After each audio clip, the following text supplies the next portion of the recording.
Henri de Toulouse-Lautrec was a French painter, lithographer, and illustrator of the late 19th century, whose works are intimately linked to the culture and nightlife of Paris.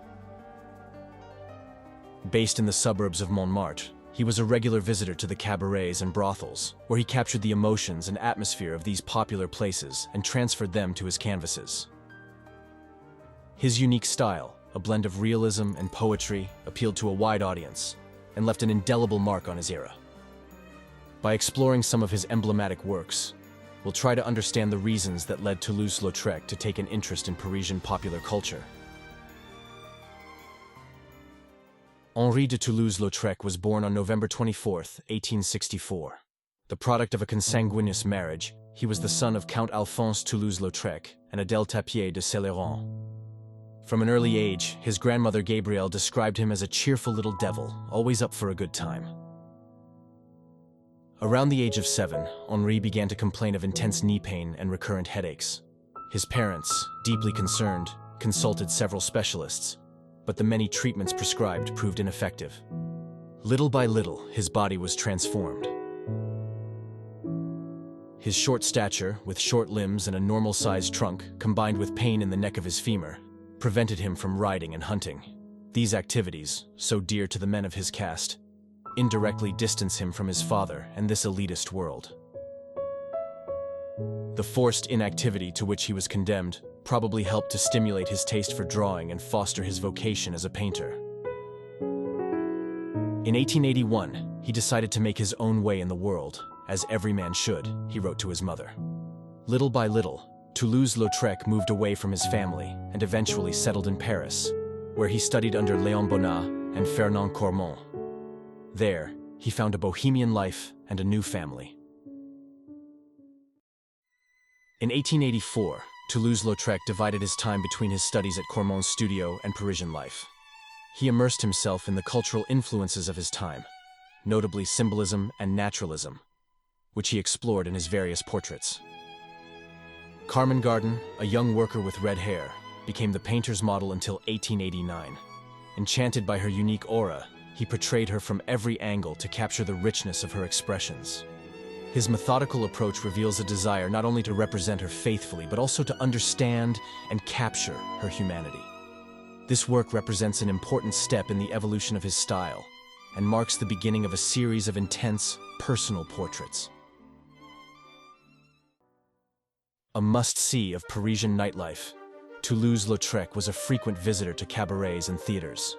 The young artist was fascinated by this effervescent world, which helped him forget his singular physique.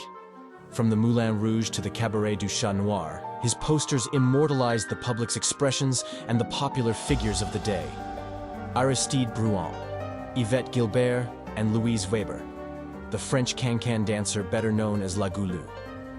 His avant-garde compositions revolutionized poster art and illustration and contributed to the development of Art Nouveau. In this painting from 1894, Toulouse-Lautrec takes us to 6 Rue des Moulins in Paris, near the Opéra Garnier.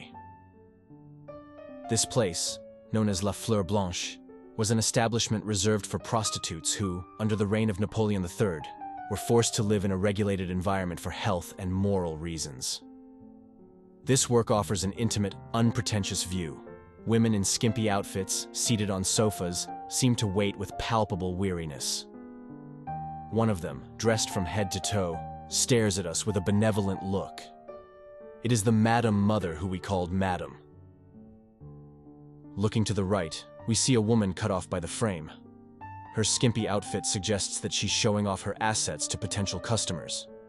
However, this is not the case, as another work by Toulouse-Lautrec suggests that this is probably a medical inspection that was imposed on them in order to maintain their accreditation. The point of view, which places the viewer at the height of the seated women, stems not only from the painter's small size, but also from his desire to treat them as equals, thus abolishing any visual hierarchy. The garnet red of the sofas, symbolizing passion and sensuality, immediately catches our eye and contrasts the features of the faces with the whitish color of the silhouettes, accentuating the women's silence. A regular customer, Toulouse-Lautrec knew brothels. It is assumed that it was because of his singular and unattractive physique that he frequented these filles de joie. With them, he felt neither judged nor marginalized, which allowed him to be himself. Toulouse-Lautrec found in these places a form of refuge where he could escape the critical gaze of society. The women he met in these places became recurrent subjects of his works, which he illustrated with a profound humanity. Through his representations, often criticized for their audacity and frankness, Toulouse-Lautrec gave a voice to people who were often marginalized and frowned upon by society.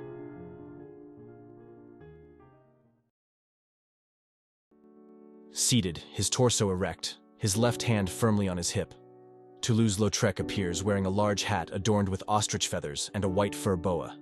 Transformed into a woman for the occasion, his mischievous eyes and enigmatic smile reveal a mischievous joy and a certain audacity. The photo oscillates between irony and derision. With disarming sincerity, the crippled artist reminds us that we have to put up with ourselves. In his disguise, he plays with the image he portrays with irresistible verve, transforming his appearance into a distorting mirror where laughter and reflection mingle.